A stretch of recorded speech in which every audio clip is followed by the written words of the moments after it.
Hello there, you're watching The Pulse on the JoyNews channel, DSTV channel 421, GoTV channel 144. I am blessed Sogah. And coming up this afternoon, Ghana's inflation hits 40.4%, the highest in about 20 decades. We'll break down the figures released by the Ghana Statistical Service, which highlights diesel, gas, electricity, and other basic commodities as key drivers of the latest figure. Stay with us as we bring you details, plus unpack the concerns of Ghanaians. Meeting underway at the National Labour Commission this afternoon over the decision by teacher unions in pre-tertiary institutions to withdraw services owing to the appointment of Dr. Eric Nkansa as Director General of the Ghana Education Service. The verdict today is that the unions did not follow the proper way, the right channels before they embarked on the strike, and therefore they have been asked to go and call off the strike immediately, and for also the government side to continue to engage them on their two main issues.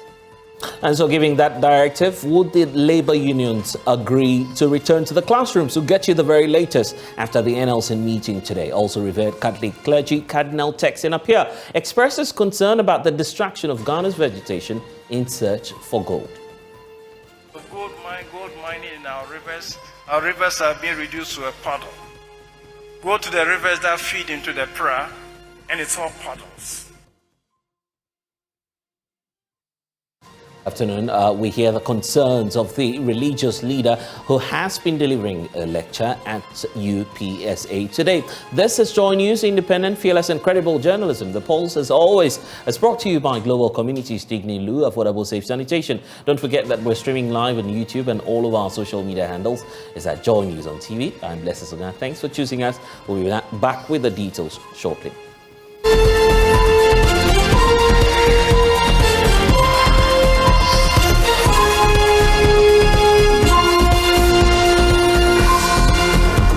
Ghana's inflation is hitting a record 40.4%, the highest in 2 decades, with the increase in prices of food and commodities being the key driver. According to the Ghana Statistical Service, food inflation recorded the highest rate amongst all components of as against non-food inflation, as it jumped 3% from the previous rate of 37.2 in September. Housing, gas, water, electricity, diesel, and petrol all contributed significantly to the new rate. Member of our research desk, Isaac Kofi has a breakdown for that, and of course, fortunately, he's joining us in studio to give us the key indicators driving this. And Isaac, we need to state that this is a figure we've not seen in recent history. 40.4%. Just take us away with the drivers, the key drivers. Right, so the last time we ever had an inflation rate around 40% was somewhere in 2001. That's when we have, I think, around 41%. But just like you said, the headline figure is 40.4%. But if you look at food inflation, it's around 43.7%. And non-food inflation, however, is below 40%, is 37.8%. If you look at some of the key drivers of this inflation that we are seeing, let's start with this. Great. So if you look at the disaggregation in terms of year-on-year disaggregation, you have water going up by 64.3%. It simply means that if you compare October last year, that's 2021, to October this year, the price, the general levels of price for water has gone up by 64.3%. For milk, other dairy products, and eggs gone up by, some 58.9%. Sugar, confectionery, and dessert up by 54.6%. And there you have it, month-on-month basis. And milk and dairy products was the highest, with an inflation rate of 7.8%. But if you look at the regional breakdown, the story is different. Although you have the headline figure being 40.4%, you have some regions recording inflation rates more than 50%. So a perfect example is Eastern region. Once upon a time in January or somewhere in March, Eastern region was the region with the lowest inflation. Currently, Eastern region is a region with the highest headline food inflation of 52.4%, headline inflation of 51.1%. Yep. There's also central region, food inflation, 57.9%. And I'm also alarmed at the rate in the eastern parts of the country. Absolutely. As well. 52.4%. 2.4%. Some time ago, it was a single digit. But then, looking at the national picture, out of all the items that we've mentioned, we still are getting a sense that the problem is being caused by importation. Absolutely. Right? Let's have a look at this chart. Right. Let me see if you still have it. So you realize that items like petrol, diesel were all recording inflation rates above 100%. I don't think we have that. Yeah, this is it. So if you look at inflation for diesel, just like you said, 155.6%. Whoa. A very key driver, key driver of this inflation rate that we are seeing. Both diesel and, petrol, if you combine their inflation rate, is more than 200%, 111.9%. If you break this down, if you look at, an item number 9, like underwear for women, inflation rate is 89.2%. It simply means that if you're a lady, the amounts you used to buy your underwear somewhere October last year, your price list has actually increased by almost 90%. So somewhere like 100%. So if you're buying it at 200 cedis now, you need like... Where's the gender parity in this? That's just by the way. Well, I'm sure it's because of demand and supply for us. Definitely. Looking at the population of women as compared to men, obviously the demand for that may be higher. And women, they probably change more, underwear than... Yeah, well, you're not a woman, obviously, so we don't want to go into that. But let's talk about the outlook and what this means for the average consumer out there, and what the coming days may mean for us as we do our buying and selling. It's quite unfortunate that we're actually expecting inflation rate to plateau at this point. Inflation was actually plateauing last 2 months, but we are now seeing it going up again. It's unfortunate that we are having it at this period where demand for goods and services is actually high. We are actually, going into December where there will be more pressure on the cedi. Right. Will translate into higher prices in terms of fuel price that we are seeing actually, and then transport fares may also go up. But generally, if you have an inflation rate of 40.4%, it simply means that it's actually going to affect disposable income of the normal Ghanaian who will be needing now more cedis to buy fewer goods. Okay, Kofi, let's do this. Let's bring in Professor John Gachi, who's Dean of the University of Cape Coast Business School. Prof, I'm grateful that you're joining us at this moment. We'll be back to the board just to get a bit more of a breakdown to the figures. But Prof, 40.4%, how worse can this get? And that's just the feeling out there. Well, we know that given the fact that fuel transport promised to go up, and that provide another input for increase in inflation in the coming month, because that is what we call the pass-through effect of those events when they do happen. So it is very clear that we expect increase in inflation. Whether it's going to be marginal or is going to be very erratic, it is difficult to say at this point. So one cannot clearly indicate where we are going to peak at and begin to look down. But then the fuel appears to be biting really, really hard. And we're getting indications from the president that he was looking for a cheaper source of fuel, at least to bring down the prices on the markets. How do we work out that deal and try and make it impact the inflation that we're recording now? Because many would say that if indeed that progress will be made to get cheaper sources of fuel, now is the time that we need it. Well, it is difficult to believe that we are going to get a market that will supply fuel at cheaper costs to Ghana. And even if that happens, to sustain that for a period of time to cool the temper of inflation. It is not very clear that that is highly possible.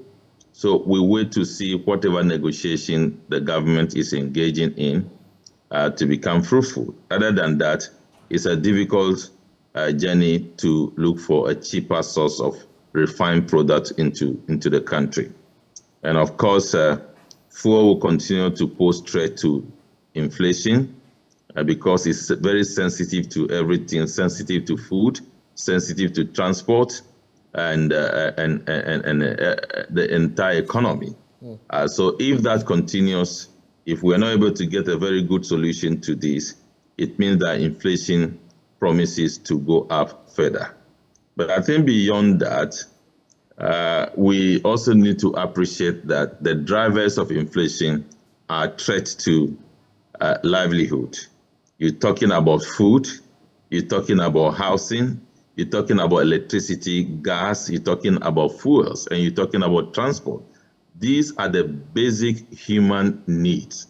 So if we do not treat this threat of inflation seriously, it means humanity will become so vulnerable and perhaps become security threat to the state. So we need to take these things so seriously. And Prof, is this a Ghanaian-centered problem? Because that analysis is being bandied around. That, well, if you look at our neighboring countries, they're not suffering as much as we are. Government disagrees. We've heard from the Vice President say, for instance, that in some neighboring countries, prices of goods and services have gone up by more than tenfold. Well, I think that is not true. I believe if you import tomatoes, onion, ginger from Burkina Faso, I believe it is about transport. So if you were to be producing 50% of the value of importation from Burkina Faso, it will not have the same effect. The same thing applies to other commodities, consumable that we're talking about, rice. If you import rice from Vietnam, by the time you get to this country, import duties, and then the fleet costs, etc., that impact on the price. So definitely within the sub-region, the effect of inflation are not the same. In fact, the factor by which inflation has gone up from January to date in Nigeria, in Togo, in Burkina Faso, and other African countries like Kenya are not the same as Ghana. So the main issue has to do with our own internal readiness for times like this. We have not been ready. Our policy in terms of food production, food sufficiency, has not been thought out clearly, and we have been taken by surprise. That we need to accept and roll out policy going forward to look on to ensure that we come out of this challenge. And I'm being forced once more to refer to what the president told us. At least that was his last address as to what he was going to do to deal with this economic crisis. He talked about a plan to, go on the import substitution approach where we'll be targeting some staples, including rice, for instance. Is it too late for us to start that? It is late, but not too late. It is good, but not too enhancing. For example, what percentage of rice do we import into this country? And what is the target for that policy? What percentage of poultry products, including poultry feeds, do we bring into the country? And that policy, what is the target for that policy? So if we are not careful, these are the things that people are talking about. So can we make it part of the president's speech so that it shows that we understand the problem and we are geared towards resolving the problem in a manner that the people have talked about it in the country. So for us to know that the government is indeed serious about selecting some items to focus on, which is a good thing, but for us to know that there is commitment towards that, we need to be getting the data. How much do we spend on poultry feed and poultry products into this country? How much do we want to cut out of that? What percentage is that? This same thing applies to all other items mentioned by the president. But up to date, the president has not done that. But I believe you heard the minister in charge of Agric last week defending that this price increase, they are talking about shortage of food and the rest, he doesn't see. So he doesn't believe even in what we are experiencing.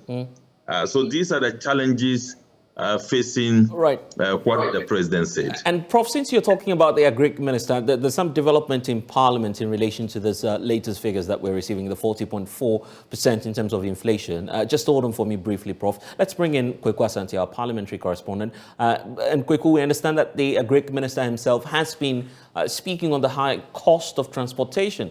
It's come up in Parliament. Tell us more.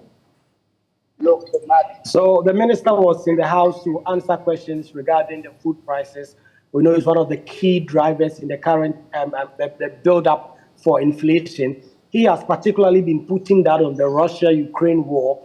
He has also been paring away thoughts and the suggestions that this may be due to some transportation prices. You know, transportation prices plays such a key role in the current inflation high. So that is what the minister has been saying, that it's not due to transportation and all that. But he is very much aware of claims and suggestions that this may be due to abnormal profiteering by some traders and market women.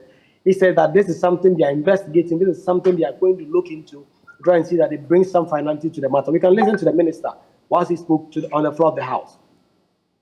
Just returned from a tour of regions in southern belt of the country, and Mr. Speaker, I can assure you that prices in the urban centers, particularly in Accra, are a far cry from what obtains in particular production centers in the regions. Many attributes the high increase to the cost of fuel and transportation. Whereas this may be true to some extent, our analysis at the ministry reveal that it is over-exaggerated. Accordingly, government and the ministry on its own is arranging to transport food from the production centers directly to Accra to provide food at reasonable prices to the public and the workers.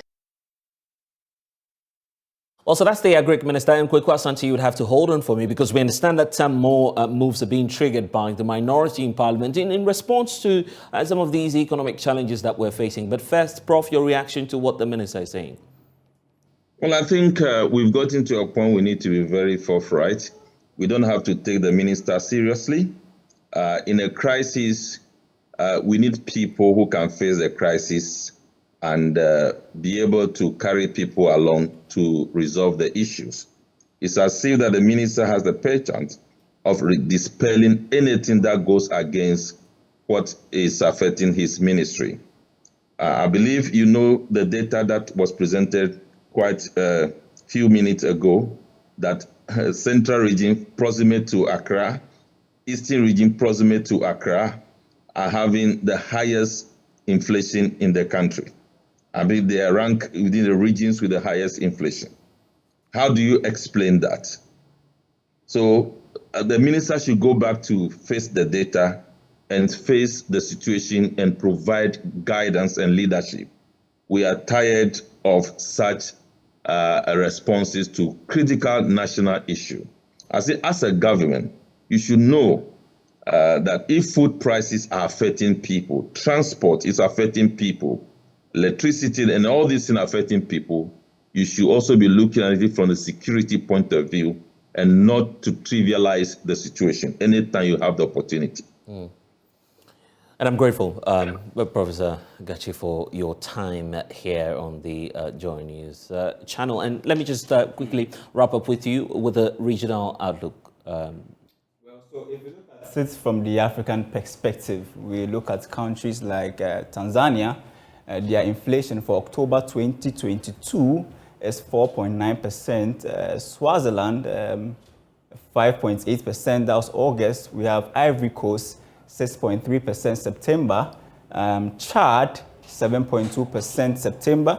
Let's scroll down and see if we can find more countries. Kenya, inflation rate is 9.6% October, same as Ghana. Zambia, 9.7% October. Uganda is 10.5% 7%. Let's try and see if we can find Ghana. We've been scrolling. It's been difficult. So there we are. There we are. 40.4%. Yeah. And then we know countries like Sudan and Zambia, Zimbabwe, they have peculiar war-torn. So obviously they'll be having that challenge. Isaac Ofiaje with our research desk here at JoyNews. Thank you. And Kweku Asante will be definitely getting back to you because a lot more is happening in Parliament. But for now, let's talk about the internal race within the National Democratic Congress. It's beginning to heat up as aspirants vying for the national positions within the political party. Today, filing their nominations. Let's get you some live pictures from the NDC headquarters as we speak. Chairman of Osua Mpofo, who's seeking to retain his position, is facing stiff opposition from the General Secretary of the NDC, Johnson Esedu Nkitia. Let's listen in.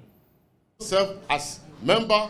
I've also served as National Executive Committee member, Director of Election, National Vice Chairman, and to become the National Chairman of the party. Through my role as National Organizer, we introduced various reforms and innovations that culminated in the party victory in 2008 that ushered the late President, His Excellency, Professor J.E. Mills, as the President of the Republic of Ghana. In government, I serve as DC Chief Executive, Deputy Minister, Regional Minister in the Eastern Region under His Excellency, Jerry John Rawlings, and later as Regional Minister and Local Government Minister under His Excellency, the late Professor John Evans Atta-Mills. I also serve as the Board Chairman of Ghana Port and Harbour Authority under His Excellency, John Dramani Mahama. I assumed the leadership of the NDC when the fortunes of the party were declining. In 2016, we lost several parliamentary seats and lost the presidential elections too. In just 2 years in office as chairman of the party, together with my team of dynamic executives, we were able to increase our seats in Parliament from 106 to 137. And the last time that I went to Tema West to cast my vote, they gave me another name, Chairman 137. And our presidential votes also moved from 4.8 million to approximately 6.3 million, a very quantum jump. And it was a significant resource. We also worked together to secure the election of the Speaker, the first time in the history of Ghana that an opposition party won this position. We would have had majority of seats in Parliament, but for the arm twisting through abuse of incumbency, use of military brutalities, and others by the Nana Akufo-Addo government, we would have been in majority by now. As we speak now, we are still fighting for seats in Techiman South, in Sahirioso, Esikado Ketan, Takwan Swayim, and Zabzugu.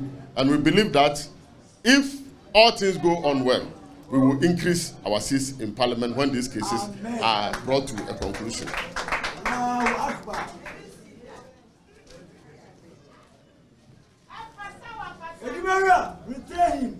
Fellow Akantamansonians, distinguished comrades, we introduced transparency in the distribution of resources, and for the first time, parliamentary candidates, constituency executives, and polling agents received their allowances timeously. And after the 2020 election, we never had any complaint anywhere. Again, the campaign was managed by the party itself, both at the national, regional, and constituency levels. We made party chairman at the region campaign committee chairman. We made party chairman at the constituency campaign committee chairman, and they owned the campaign. And as a result of that, we were able to perform to the admiration of all. I also want to indicate that as part of our credentials as a social democratic party, we believe in inclusivity, and therefore we have established a disability desk to promote the participation of persons living with disabilities in the activities of the parties across all board. National desk has been established, regional desks have been established, and constituency desks have been established for people living with disability. We have diligently addressed the structural challenges of the party with great success, in addition to developing a strategic document that is a blueprint that will guide the party victory for 2024 and beyond. So as I speak to you now, a strategic campaign document has already been developed, and it is going to guide our steps towards recapturing power in 2024. Our preparation for 2024 elections started immediately after the Supreme Court unanimous 7 verdict that was given against us. And for the first time in the history of our party, we instituted what we call national retreat, regional retreat, and constituency retreat to review the outcome of the 2020 elections and develop appropriate strategies towards the 2024 elections. Comrades, I'm happy to report that this strategic document that I spoke about was developed as a result of the findings of the various retreats that we had countrywide. And I want to state that as a result of the outcome of this retreat, we were able to establish a system of reorganization of the party. Today, the National Democratic Congress is on solid grounds. We have established 40,000 plus polling station executives or branch executives across the length and breadth of this country. And I can assure you that our branches are firmly in place. The party is firmly anchored on a very solid foundation. I was not surprised that only 3 days ago, when a group of people came to commiserate with me and they were introducing themselves, some introduced themselves as lawyers who are branch chairmen, bank managers who are branch chairmen, businessmen who have taken positions at the branch. And so the party is now very strong on the branch. We believe that elections are won at the branch levels. And so if you have strong branch executives, then your desire to win the 2024 election is on course.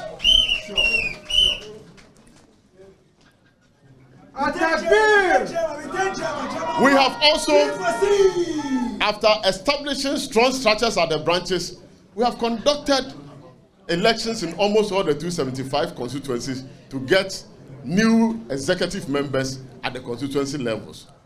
This weekend, the regional elections are taking place. And sometimes it is amazing people don't even know we are having elections, because we have put transparent processes in place that you will not hear that people are, shooting at people, removing cutlasses, and burning things here and there. We have been able to provide transparent processes for our elections to take place without any hitch. Comrades, let me hasten to add that these successes did not come on a silver platter. As many of you are aware, I have been persecuted by the MPP government for the past few years. Indeed, I have made more than 70 appearances at the court on charges that have been preferred against me. But I believe that at the end of the day, having to juggle between the court, the party during the campaign teams, when people see me and I tell them that I have been to court over 70 times, they don't believe it. Because anytime I go to the court, I become more strengthened and emboldened and encouraged to work even for the party more. My 70 appearances in court, which had to juggle me between party and work during the campaign, far from breaking me, these persecutions have rather strengthened me and given me more courage to lead and work for the party from now and into the future. As it is wisely said, you don't change. You don't change an able commander when a nation is at war. We are all once again going to confront the battle of wresting power from this insensitive MPP government to restore hope to the sovereign majority of Ghanaians. I am being prosecuted in court for working for the party. Whether the prosecution is entirely an external or has element of internal conspiracy, I don't know. But one thing I certainly know is that the Lord is on my side. And quite a very touching note on which you find the chairperson of the National Democratic Congress speaking there. He indicated that clearly the party must win the 2024 elections, a reason for which he's seeking re-elections, and this may not be a good time for the opposition party to change its leader. But of course, we're getting that clear indication that the General Secretary for the NDC, Johnson Asiedu Nketia, will also be contesting. We await some more developments as aspirants file their nominations at the party headquarters. But Chairman of Osuampo, for there addressing a gathering of party supporters. We'll be taking you back as and when we have some more aspirants file their nominations. But there's a lot happening on the education front. This afternoon, the National Labour Commission has directed 3 teacher unions to call off the strike and return to the negotiation table with the government. Now, for days now, academic activities have grinded to a halt, as teachers say the appointment of Dr. Eric Nkansa as Director General and the extension of the stay of the Deputy Director General of the Ghana Education Service will spell doom for the education sector. After attempts to convince the teachers to reverse their decision failed, government actually decided to drag the teachers to the National Labour Commission. JoyNews' Richard Kojunyako monitored the meeting and has more in this report. Here at the National Labour Commission, the meeting has ended. The National Labour Commission met the 3 teacher unions and government. The government side was headed by the Deputy Employment and Labour Relations Minister, Bright Rekubrobe, and the 3 teacher unions were ably represented. So we saw the NAT General Secretary, Thomas Musa. We also saw Angel Kabanu, as well as a representative of the concerned teachers. Now, when the meeting came to a close, the NLC directed the 3 teacher unions to immediately call off the strike and then return to the negotiation table with government on the issues that they have raised. They raised 2 pertinent issues. One was on the appointment of the Director General of the Ghana Education Service. The second was the continuous stay of the Deputy Director General of the Ghana Education Service. And so the Commission has taken a decision and has directed that they call off the strike immediately. We've been interacting with the Executive Secretary of the National Labour Commission, Ofosu Asamoah. The Commission saw reason that they had something that they could complain of, but they have to engage with the ministry. So they have been given 1 week to engage with government on the 2 issues that they raised. That is the appointment of Dr. Nkansa, that's Eric Nkansa, as Director General of GES, and then the extension of time for the Deputy Director General, who after his retirement, he has been given extension to be in office. Now, beyond the strike, if the teacher unions fail to call up, what will you do? Will you go to court, seek court intervention? They will call off. That is why it was adjourned for 1 week. What word did they give you before walking out of the meeting? We do not take word from people whether they will comply or not. This is an institution. We give directive, and when we give directive, we expect that people will comply. It is only when we fail to comply that we may take the next step. But in a period of 1 week, at least they gave us the assurance. They gave us all the assurance to comply. Yes.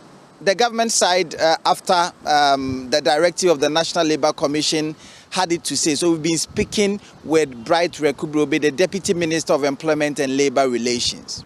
The pre-tertiary teacher unions raised some concerns, and we engaged them for 2 days, and we have been here. Our main contention was that whatever the issues were, we could discuss them if they were not on strike. They also told their side of story. The verdict today is that the unions did not follow the proper way, the right channels before they embarked on the strike. And therefore, they have been asked to go and call off the strike immediately, and for also the government side to continue to engage them on their two main issues that they brought. That is the appointment of the new DG and the extension of contract for the deputy DG. So we, the government side, will go from here and engage them and report back a week today, that's the 16th of November 2022. As a government who respects rule of law, we only wrote to Labour Commission that has mandate to be intervening in such impasse. And we have been here and they have given all of us fantastic hearing. At the end of the day, this ruling has been made. And I'm telling you that the government side will respect our part by going to engage them further. And I am optimistic that they're also going to call off the strike for us to engage them. The regular court system, we even have appellate bodies. We have engaged them twice, and in all cases, you covered. So if we are now at a stage where we feel that the National Labour Commission should come in and assist with this mediation, they have done so. And I think the ruling has been very clear. Both parties were happy. We have shown gratitude to Labour Commission. And I'm telling you that from here, we are going to engage them because they are also going to call off the strike immediately. Should we go home thinking that you would be meeting them on this, knowing very well that they raised concerns and then they did not get any hearing until they called the strike? You should go home in the full optimism that teaching and learning would go on. And then the engagement of the unions will also go on. At the end of the day, there will be a win-win situation. We are coming back a week today to report on the outcomes. Now, the teacher unions, when they got out of the meeting, did not grant any interview to the media. We are yet to hear their side of the matter, whether they will comply with a directive by the National Labour Commission or not. We are waiting for the outcome of the caucus meeting they left to hold. From the National Labour Commission in Accra, my name is Richard Kwejenyako for JoyNews. Back here in the studio, you're with us on the polls on the JoyNews channel. When we return, we'll talk about the push for Ghana to remove death penalty from our books. We'll tell you about it. Plus, tell you about my guest. Please stay.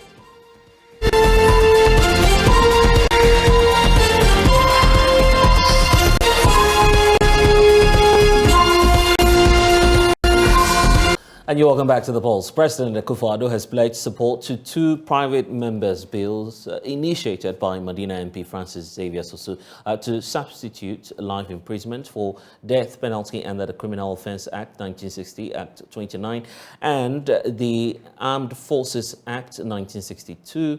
And this was during a courtesy call on him by Amnesty International Ghana. The visit was to bring the president up to speed with the progress made so far towards the moves to outlaw death penalty. Over the years, the right to life has been a fundamental human right. However, capital punishment remains a legal penalty in Ghana. Joining me in studio now is the Medina MP himself for a conversation on why he's sponsoring the bill. And he has a big surprise for us in studio. I'll tell you about this 6 books you see here and the stories behind them. But it's a good time to be speaking to you, Francis Xavier Sosu. Welcome to the polls. Yeah, thank you so much. And it's such a wonderful time to be here. And many say you've gone into hiding. We've not seen you. Yeah, I think it's been a while. I think I've just been very busy. Right. Trying to fulfill the mandate that people have given to me to serve the people of Medina and, of course, then the people of Ghana. So, yeah, I've been quite busy. I'm sure you've been seeing me all over the place. Mostly on Facebook, I need to say, with just your constituents. That's how biased you are. You are spending all of the time with them. But anyway, this must be a great news, knowing that the president is supporting your call for us to take off death penalty from our books. How does it come to you that the number one gentleman of the land is supporting you on that cause? It's such an awesome news. And I would want to use a platform to actually say a very big thank you to His Excellency, the President of the Republic, for throwing his support towards the abolition of death penalty. And of course, he has also played his role in the space of human rights practice. And I recall long ago when he was a member of the Constitutional Legal and Parliamentary Affairs Committee at the time that the Speaker of Parliament was the chairman of the committee, and he was playing a role as a ranking member. Both of them were championing the abolition of death penalty. And it's also part of the reasons why for more than 30 years, Ghana has never been able to execute anyone, except that when people are on death row, they are kept in condemned cells. Right. So they don't get a chance to live as lifers. And so if we can't kill them, then it's better you remove or you substitute death penalty with life imprisonment, in which case they are treated humanly when they are even in prison. So it's such a good news that the president is throwing his support. You are a human rights lawyer, so it goes without saying that you support it. But the apprehension for skeptics is that once we do that, we are opening the floodgates for more crime. Honestly, it's a legitimate apprehension.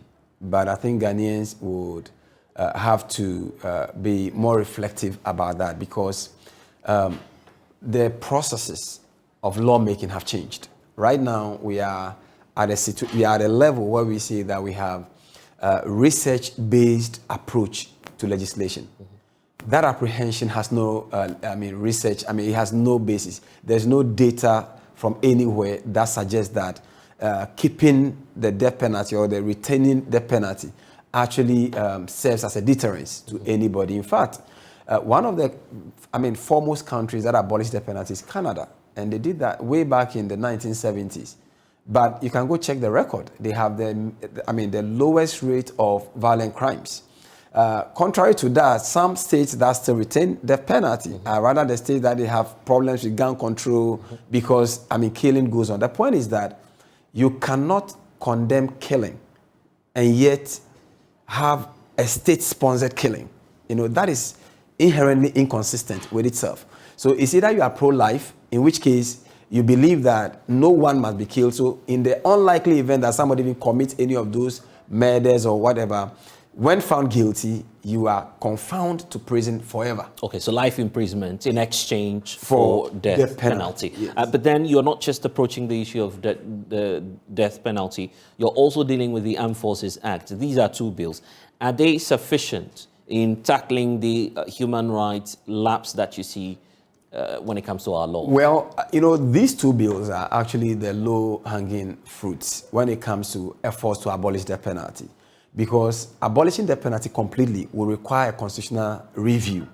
And indeed, when you look at the Constitutional Review Commission's report that in 2010, it recommended that the death penalty be replaced with life sentence.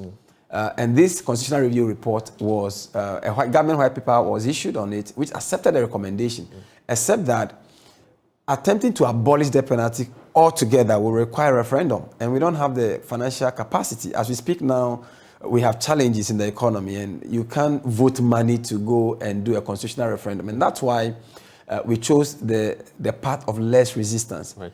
Introducing bills that amend the Criminal Offences Act by removing all the penalties, or removing all the crimes carrying death penalty, right, including the Armed Forces Act. Even in the Armed Forces Act, it's more dangerous, because the Armed Forces are, persons, who are deemed to have committed treasonable offences, right, are charged by, and then their cases are heard by the court martials. These court martials are not high court per se. It's not like a typical trial and indictment, and yet it also carries the penalty. And so if we are able to amend these two laws, we achieve about 95% abolition. And the only maybe penalty that may carry, or the only crime that may carry the penalty will be treason and high treason, in which case that is a constitutional offense.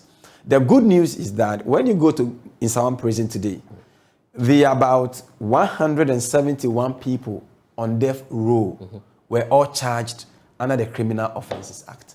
So once you amend the Criminal Offences Act, technically, you really will be doing away with a regime that gives people, or that sentences people to death. And from what we're learning, there's some sort of a progress. The Gazette stage is where we are now. So I'm just wondering, what's next in this advocacy process? Actually, it's been gazetted. It was gazetted way back on the 28th of June, 2022.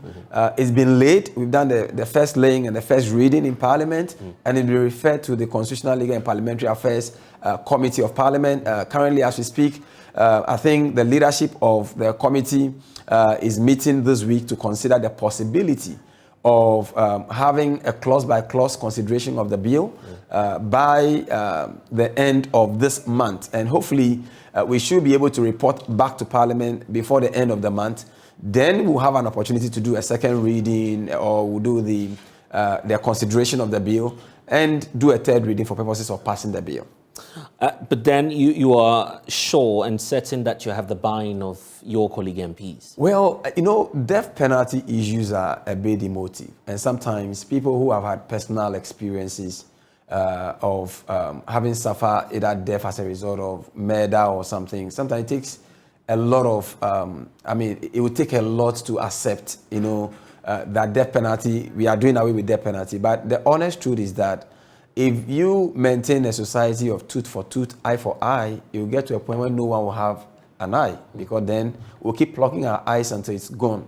And given the fact that there are possibility of judicial uncertainty, and that is where maybe when we later touch on, you know, my book, Guilty Until Proven Innocent, there are many times that a person may go to trial and there'll be mistrial, but they would have been convicted for murder. And we've had multiple cases where people have been on death row, sometimes 20 years, 30 years, only for either a DNA or a fresh evidence to acquit and discharge them. So you can imagine someone accused of having murdered someone, convicted for murder, and then sentenced to death and killed, only for another court to posthumously find him not guilty of the offense. How would you have resolved that situation? So what you're saying is that you're setting that all of these criminals have suffered some sort of systemic injustice. Are you giving them a broad stroke? Well, not I won't say all of them per se. I mean, there are many people who have had a chance in court and found guilty. But the truth is that there are many of those people on, death row that never had lawyers of their own. And sometimes when you have like legal aid lawyers, sometimes the kind of seriousness that is attached to the case is not there. And almost, there's a statistic I read somewhere, more than 90% of almost people, all persons on death row, when they are able to do a successful appeal, are oftentimes either acquitted or discharged, or their sentences commuted to life sentence. So the fact is that not all of us are from very rich homes. Some people, get into a situation of, maybe in a situation where they murder people. And unfortunately for our laws, we don't have a graduated way of even seeing that. And so it's so difficult to classify, even whether it's a first degree murder, second degree murder, or third degree murder. So once it is murder, you are immediately sentenced to death. And so the likelihood that there could be people who genuinely are victims of the legal system is also there. And I've seen it in several other cases, which are some of the inspirations I shared in my book, Guilty Until Proven Innocent. And in fact, I need to commend you on that. 6 books in just a space of how many years or months? Well, I think I did 3 of them in 3 months. Right. And I just want to touch on this, Guilty Until Proven Innocent. I guess that's what's inspiring you to write about this. The fact that you believe, from what I'm seeing here, that there's a lot more for us to do as a nation in dealing with stereotypes. No, particularly when it comes to our criminal justice system. And that is personal account. From what I have done with police, right from the point of arrest to granting of bail at the police stations, to arraignment before the court of competent jurisdiction, to hearing of evidence before the court, and to even conviction. There are many times that this process have been perversed in respect of suspects. And so in Guilty Until Proven Innocent, what I have done is to chronicle a number of cases that I was personally involved in which persons suspected to have committed offenses were deemed to be guilty even before they proved themselves innocent, which is contrary to the law. Because under our laws, a person suspected to have committed a crime is presumed innocent until proven guilty. However, as soon as there is a complaint, whether there is merit in the complaint or not, the mode by which, the mode in which police comes to arrest people, the denial of bails. Sometimes they arrest you on Friday, knowing very well that Monday is going to be a holiday, keep you there till the holiday is over. And then I shared the story of Abena Nyamiche in this book, where Abena Nyamiche, even by the time they got to court, the court had closed. They managed to still procure, a fictitious warrant to go remand the poor girl. And guess what? When the remand expired, she was forgotten. But Francis, here's the case. Is it not the case that we have that missing link in legal representation? That's where the bigger problem is. Well, no, we do. And I think it's recently come very much to the fore. And that is why part of the inspirations that I wrote was a pro bono lawyer without honor. Because, you see, we definitely have deficit, in lawyers. It's part of the reasons why, even as a deputy ranking member, I've been pushing for all the reforms, even in the legal education and the mode in which lawyers are trained and how lawyers are turned out. And also advocating in recent times about formalizing pro bono practices, such that pro bono practices will be used as a benchmark to even renew licenses, for lawyers annually. Even though some people have not been very happy about that call, I believe that it's going to be one of the ways that we can safeguard the criminal justice system, particularly for those who don't have money and yet from time to time are accused of having committed crimes. So where do we move on from here? Because you are saying it's not entirely the issue of legal representation and that there's so much more to do. If we're to start from the point of policy measures, what should we be considering immediately? Well, I think that, first of all, we need to be able to structure legal, so I'm now talking about the pro bono, legal practice. We should be able to structure it. When you read this book titled Pro Bono Lawyer Without Honor, what I've done with this book is basically to share inspirations about the challenges I had with the General Legal Council and how I believe that, And it comes with your picture as well. You want to show that to our viewers. So, and basically showing what I describe as a deliberate attempt by the General Legal Council to end my remember that case. My career. I remember that case so well. It did affect you, didn't it? Well, it did to a very limited extent. And I have shared all those inspirations in this book. And the reasons why I've shared these inspirations is I believe that what I suffered in the hands of the General Legal Council must not, and mark my words, must not be suffered by any lawyer ever again. Whether you are a lawyer of influence or without influence, whether your parents were ever known as a former lawyers or not, whether you come from a rich home or not, no lawyer must suffer the same fate I suffered in the hands of the General Legal Council. And what I did, because it was through pro bono service that all these things happened, I managed to set up what I call the 30 rules of pro bono practice in Ghana. And that is part of the recommendations. So you feel that there should be a law governing that. At the time you were doing this, yes. We didn't have so many laws. We had nothing. And yet you remember... But many believe it was touting for you. It was the case that you were leveraging on that. Just to make a good name. But if serving the poor and the vulnerable will give you good name, then I want that good name. If people are hurting, and you are able to assist them, and that gives you good name, then I want that name. And you know what? Let me share just a little bit of what I shared. Okay, this is the street lawyer. I am, and you've done all these 6 books. We need to be sure that these are your works. Don't be afraid. No one is going to sue you. I just need to be sure that it's yours. Don't be afraid at all. Then we're talking about the street lawyer. The street lawyer. Right. So in this book, this is where I describe how I moved from being an ordinary person from the street to the bar. So when you look at the content, like I have from the street to the bar, in pursuit of the bar, how I pursue the bar. There are young people who are wanting to go to law school, right? And then the call to the bar, how I broke barriers during my pupillage as a lawyer. How I engage myself in community services and legal outreaches. So that's what some of them called touting, because I was basically on almost all radio stations, TV stations. Anywhere there is a violation, you see me. So you see all the And you were doing that. What was motivating that? I guess that's what... Is it the motivation? Many people did not understand at the time. The motivation Were you doing that simply because, well, like, let me help them, let me show the world that I'm a good lawyer? No. You see, we are all products of who we are and our past. And that is why I love these books. Because the first book, which is Love Lifted Me from the Street. Right. The first time I published this book was when I was in law school. You see, when I was in law school, that's when I published this book. Right. And that was in 2008. In this book, I shared my story as living on the street at Malata here, and how the Village of Hope Orphanage of Churches of Christ adopted me from the street. So you were on the street? I was on the street. And I was adopted from the street to an orphanage. And how I survived the orphanage life and then eventually went to school, then was in law school. That's why I shared this inspiration in this one.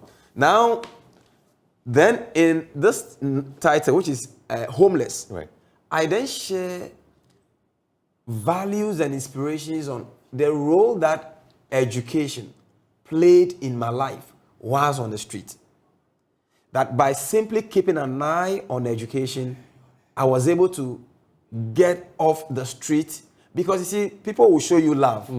But beyond the love, you should have something you can hold on to. What then happened? And this is where I see that there's a white man on the front. Well, that is actually the cover page. In fact, so this is a real picture. Oh yeah, that was of when you were picked up. No. So this was right, this was actually the COVID outreach. So you see, based on these inspirations, these are the things I do now. Okay, so I'm mistaking you for being a white man. Anyway, you look like a white man. So but, I shared those inspirations. So the point is that whilst living on the street and looking at all these things, I've witnessed all forms of violent crimes. You know, in Newtown here, those the Tezaku. I mean, the things that happen there. I mean, people send us to go buy weed, cocaine. I mean, police will come there with raids. People, unlawful fights. So that gave me some sense of, you know, the desire to fight for justice, stand for justice, and speak for justice. So anytime I find myself in a position where I can do something to help people, I am willing to do that without any reservation. You see, but the point is that when you put yourself out there to serve others, right? I mean, God, who is the source of honor, is the one that honors people. But sometimes when you no matter how genuinely you do these things, there are people who think that you probably are just doing it because of the name. But really, we do these things not really because you want a name, because it's God who gives names, not men. You know. So essentially, the inspiration to do these things is from my background and why law for you?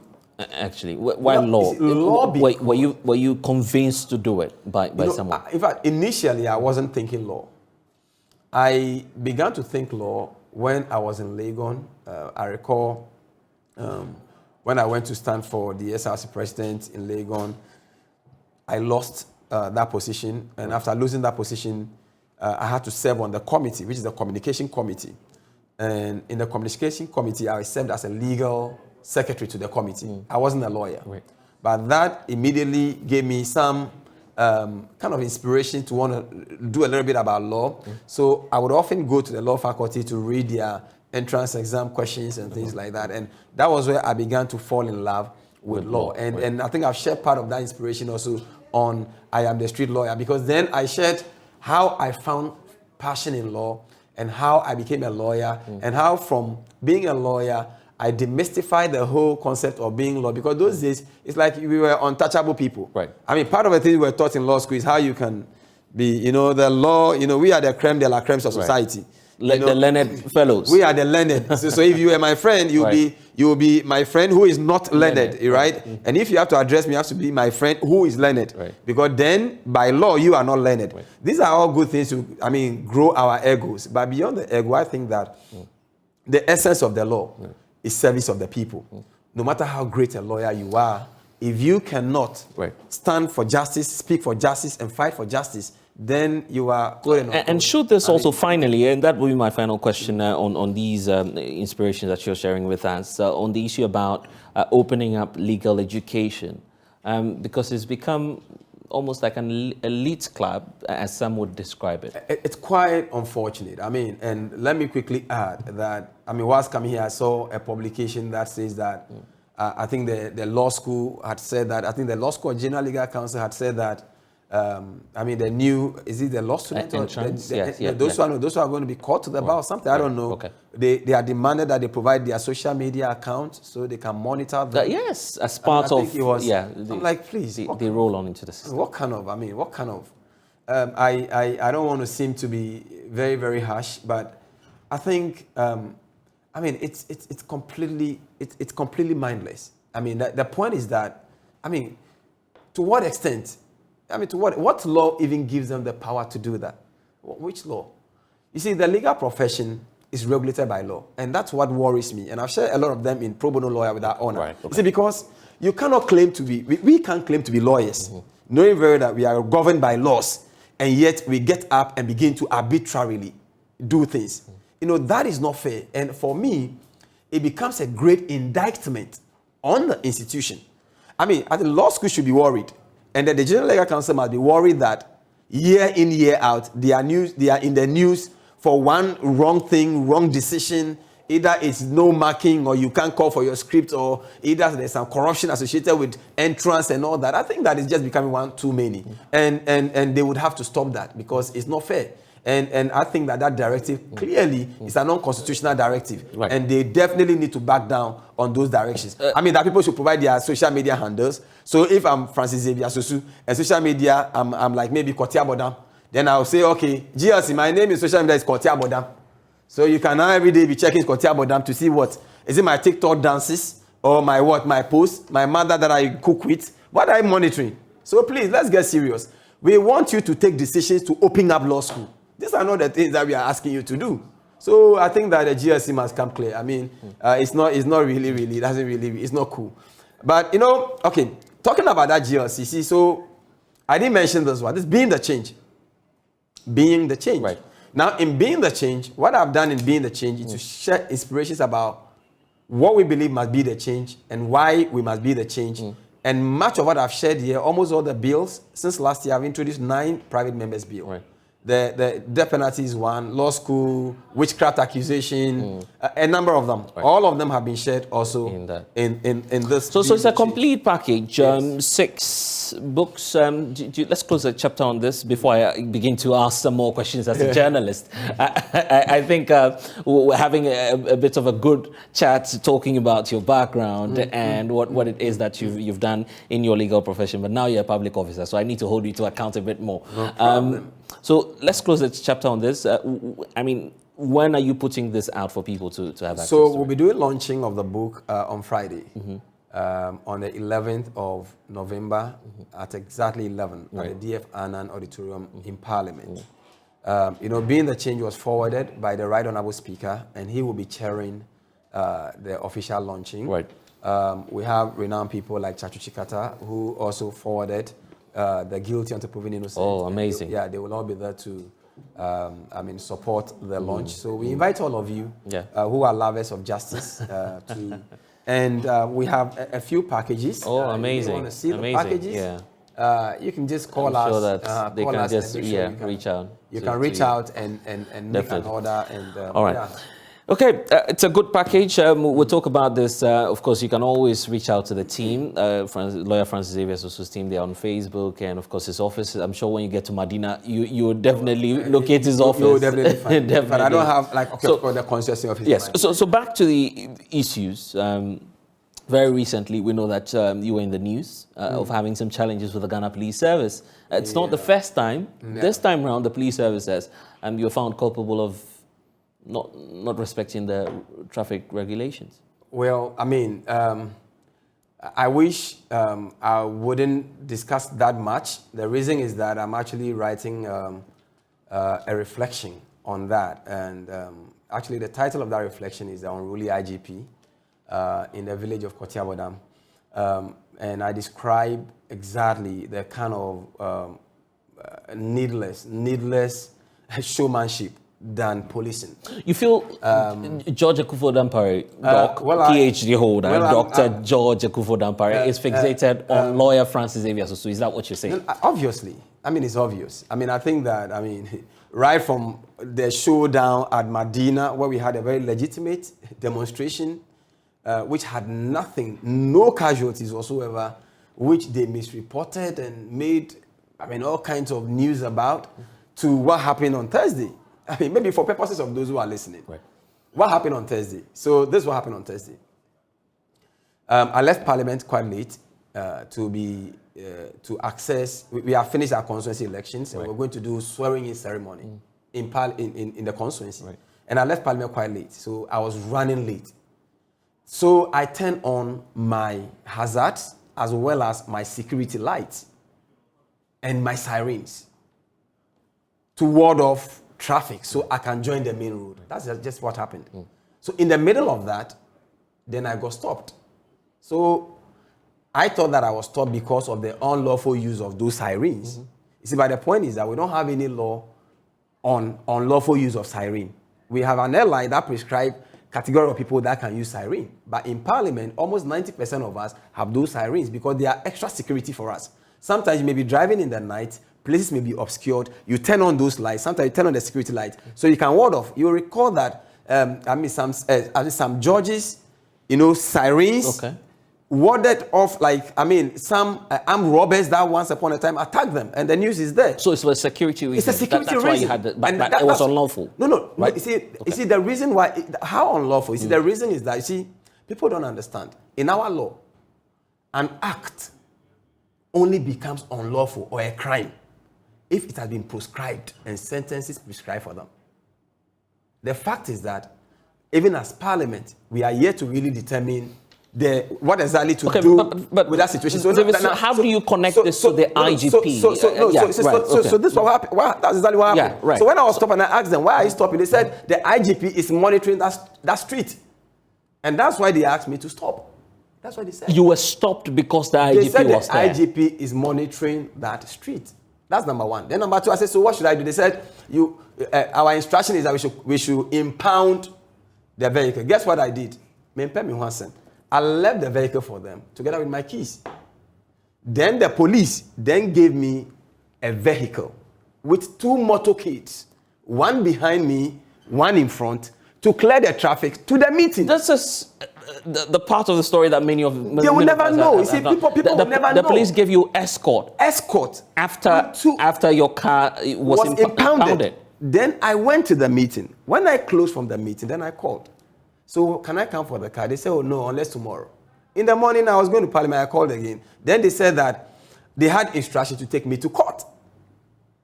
Knowing what I know in the past, I know that all they are doing, I don't show up, then they'll say that, oh, he is lawless, he didn't come to court, breaking news, new bench warrant for Sosu.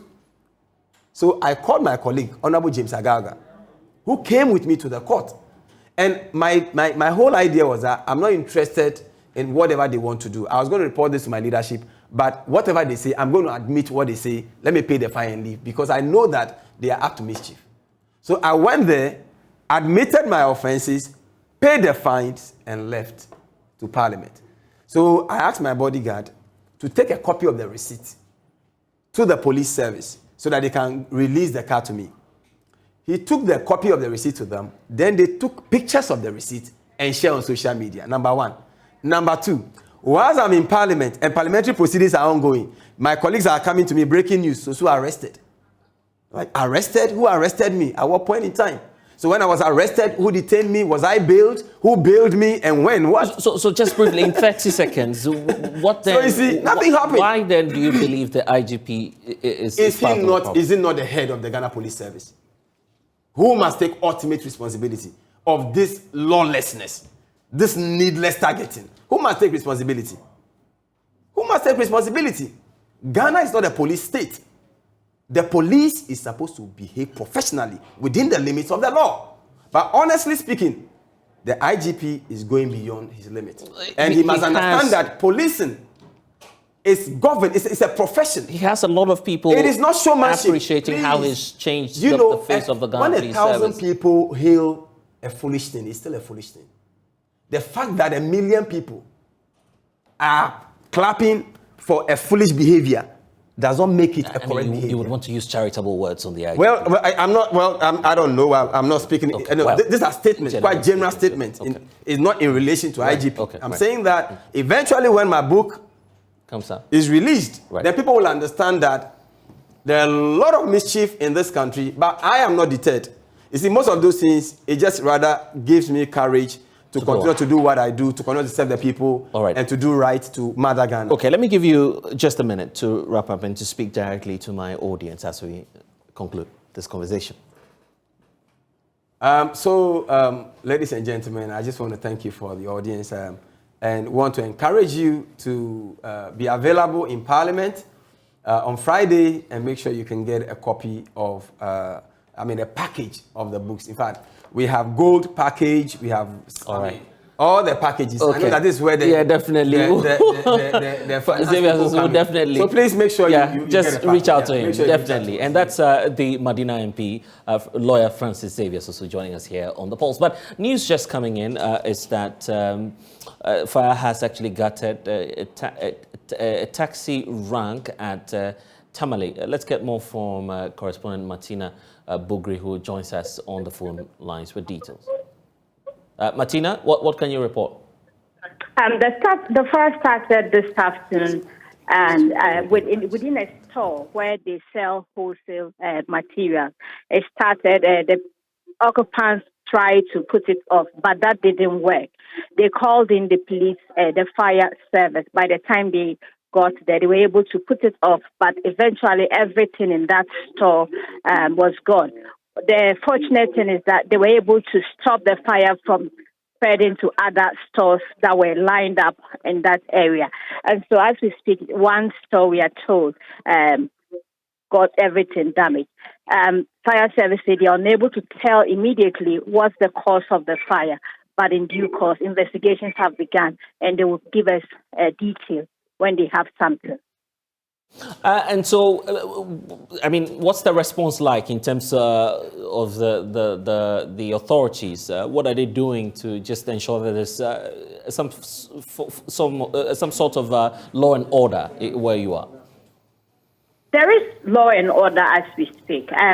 Just because while the fire was burning, people came in, there was a bit of unstructured issues, but they've been able to take control of that place. The place is calm. Everything is all right. The owners are counting their loss.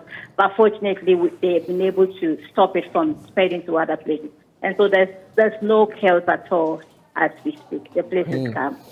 Okay, the place is calm now. So we're grateful that you are getting us some updates. Martina Bugri there, giving us the very latest from Tamale.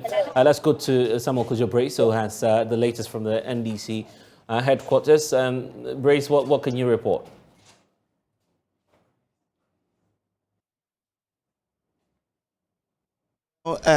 Just a moment ago, the national chairman of the National Democratic Congress, the NDC, Samuel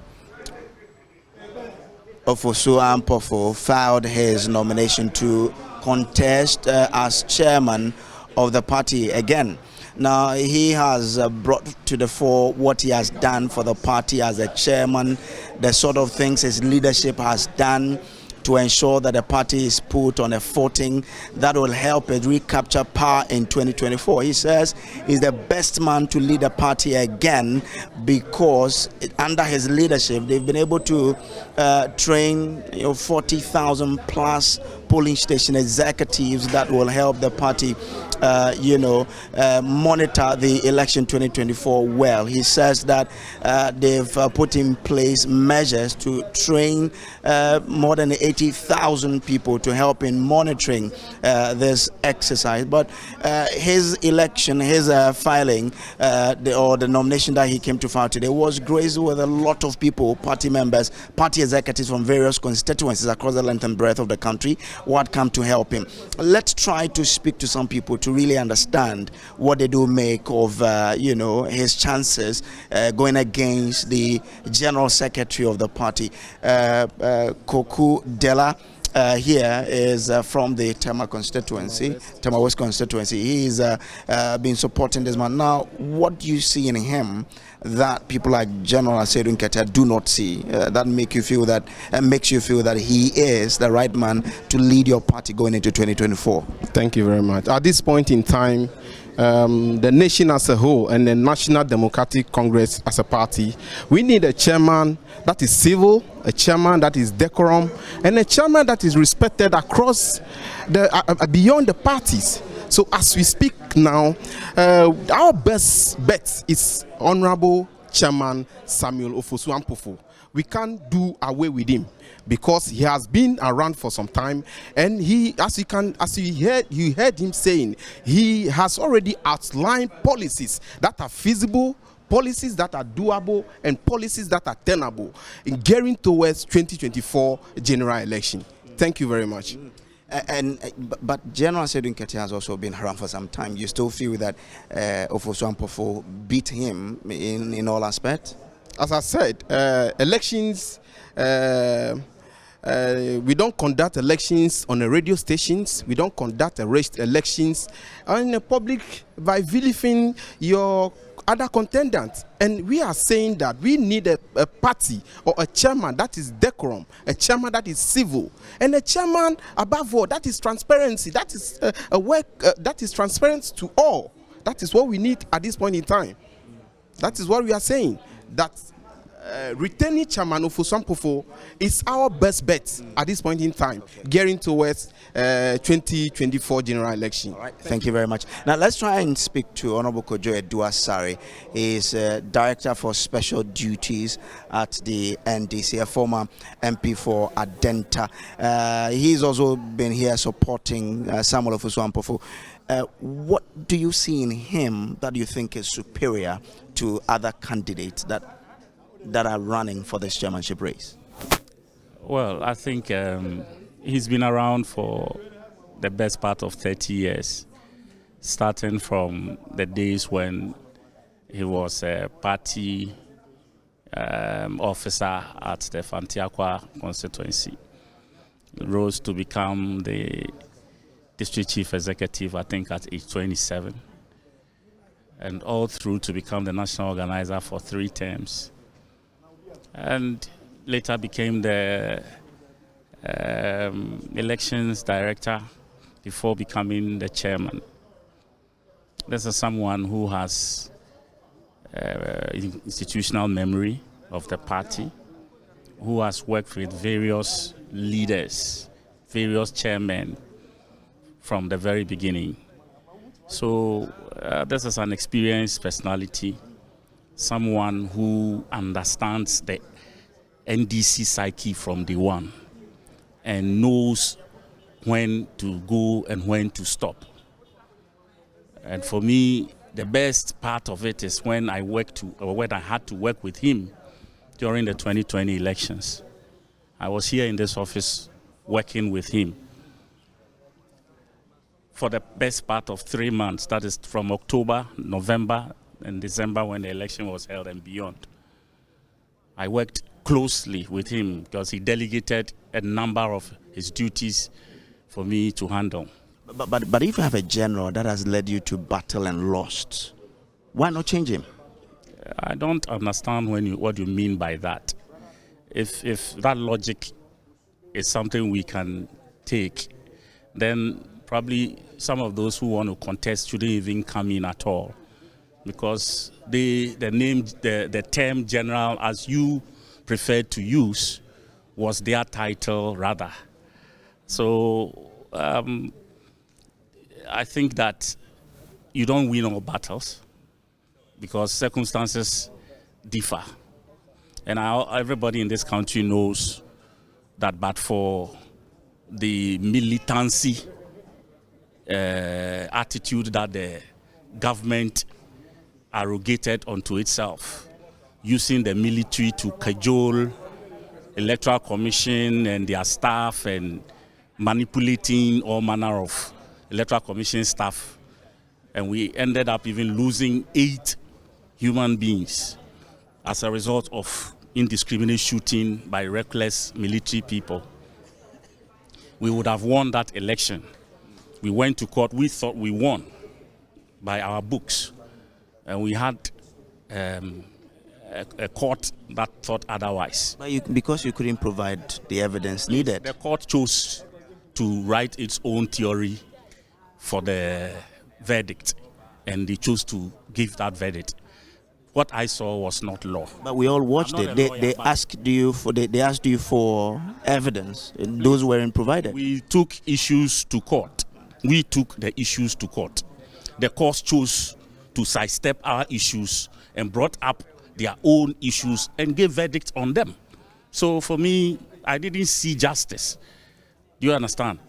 Because why on earth would an electoral commissioner, who is a returning officer, who is supposed to answer questions as to what results she had to churn out and by what means that result was churned out.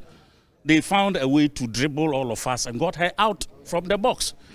Is that justice? I didn't see justice. So please, as for that, throw it somewhere. So we believe as a political party that we won that election, and they twisted our arms using state apparatus, including the whatever, to and for some of us, we believe karma, they say, is a bitch. Okay. Will you be surprised if Chairman Ofosu Ampofo loses this race? It's not a possibility, because we are going to, the delegates, as I know them, they reward loyalty, they reward hard work, they reward, of course, you see, like I said, I worked with Chairman. On 3-4 days before elections, I had to distribute money to various chairmen across the regions. I had to mobilize pickups. You ask yourself, where were some of those competitors at the time when the war was in its whatever? They were nowhere to be found. This office, this is the party's head office. You can do your own checks and find out who deserves this seat. Okay, all right. Thank you very much. So that's Honorable Edua Sare there. And now the chairman says, as I told you earlier, he is the best person to lead this party. We look forward to see how this race will go in December.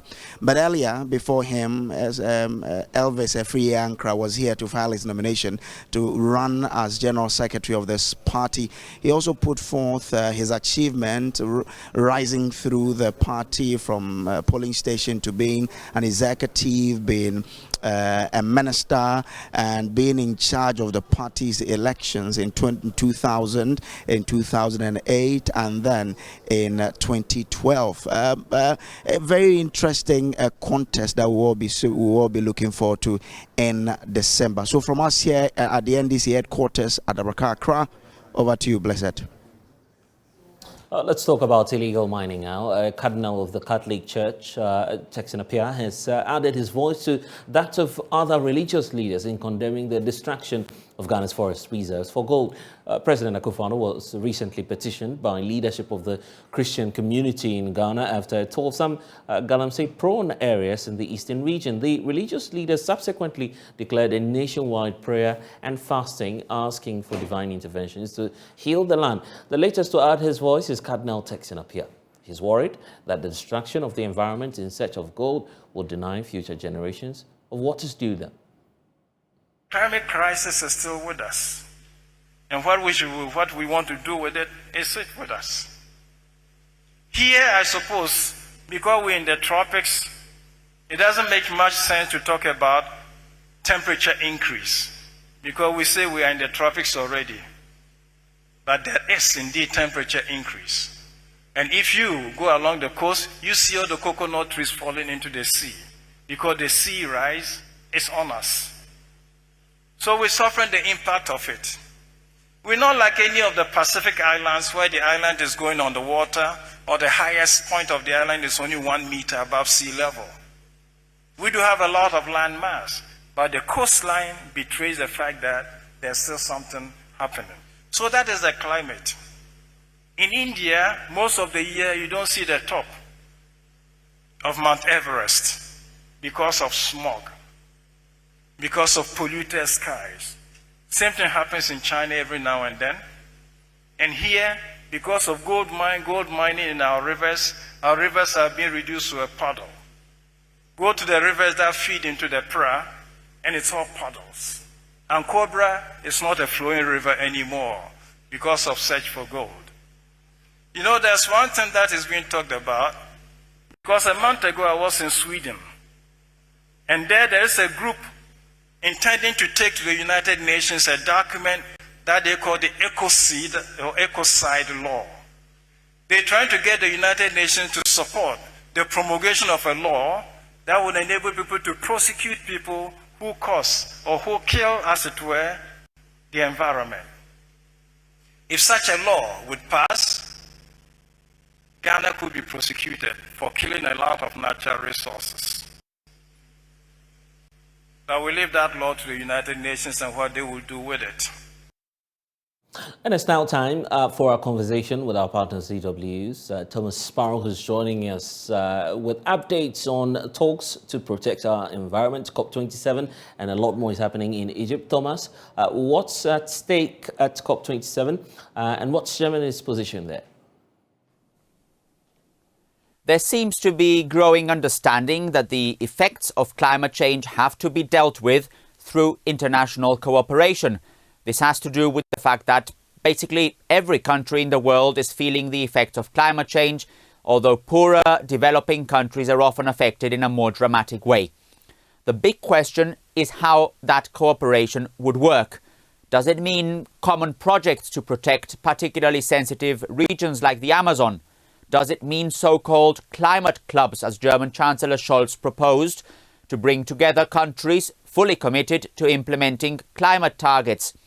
Or does it mean funding or compensation by richer, industrialized countries responsible for a large part of emissions in order to help poorer nations facing climate change-fueled disasters?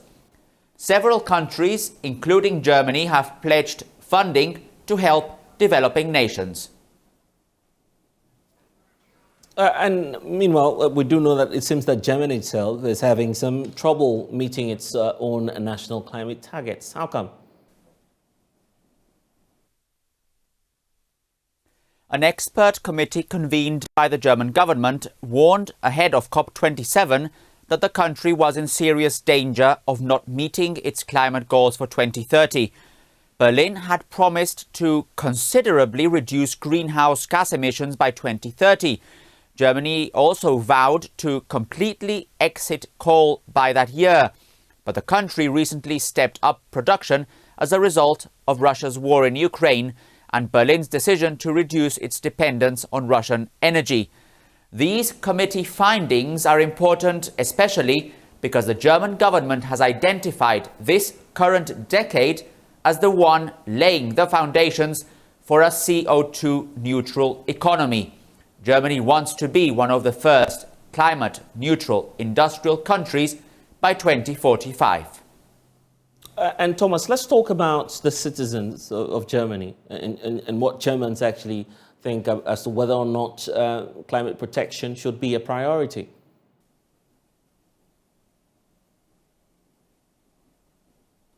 Now, it seems evident that Germans have recently been more concerned about the energy crisis and the overall economic situation.